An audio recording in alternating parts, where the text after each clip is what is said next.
Кыргызстане будет создан кадровый резерв для кандидатов на должность судей. Это поможет отбирать и готовить квалифицированных специалистов, которые впервые станут судьями. Специалисты отмечают, что это улучшит их подготовку и решит многие проблемы, связанные с профессиональным развитием. Плюс данных создания резерва кадров – это, во-первых, дает возможность сократить время для назначения на должность судьи, вакансия где открылась. После проведенного конкурсного отбора создается список резерва кадров, куда включаются претенденты, которые получили наивысшие баллы, соответственно, по полученным баллам. Лицо, которое получило самый высокий балл, он идет первым претендентом на открывшуюся вакансию.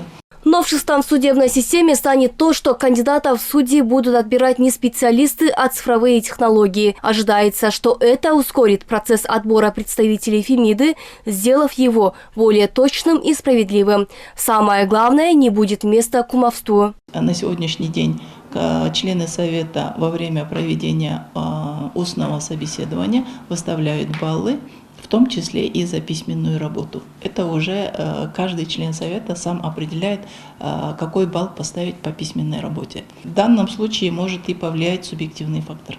Чтобы исключить данное обстоятельство, мы предлагаем введение именно применения возможностей искусственного интеллекта для оценки письменной работы претендента. В целях улучшения судебной системы будут внедрены все современные цифровые технологии. Для этого президент Садыр Жапаров поручил интегрировать электронную систему подачи документов. Это позволит гражданам подавать необходимые документы электронно. Для этого не обязательно будет приезжать в столицу. Будет запущен механизм автоматизированной обработки данных. Граждане со всех регионов страны смогут подавать документы. Здесь у специалистов будет доступ к информации обратившихся граждан. В базу подключено все: электронный портал Тундук, УНА, кадастр, налоговая, МВД и другое. То есть все данные об имеющихся имуществ, справка о несудимости, о регистрации и в целом все необходимые справки будут доступны. Со всеми этими информациями будет работать автоматизированная система. То есть не будет человеческого фактора.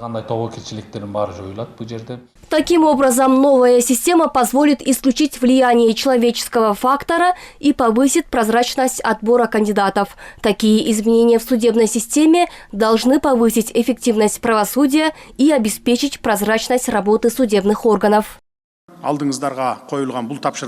Все поставленные перед вами задачи направлены на повышение качества правосудия, обеспечение справедливости для граждан и улучшение условий работы судей. Если эти задачи будут выполнены, мы станем свидетелями дальнейшего развития судебной системы Кыргызстана. Судебная власть должна оставаться независимой от политического влияния и внешнего давления, поскольку это гарантирует стабильность и законность в обществе. Именно поэтому президент Садыр Жапаров уделяет особое внимание развитию этой системы. Ахмыр Нурдинова, Жакшылык Исаков, ЛТР, Бишкек.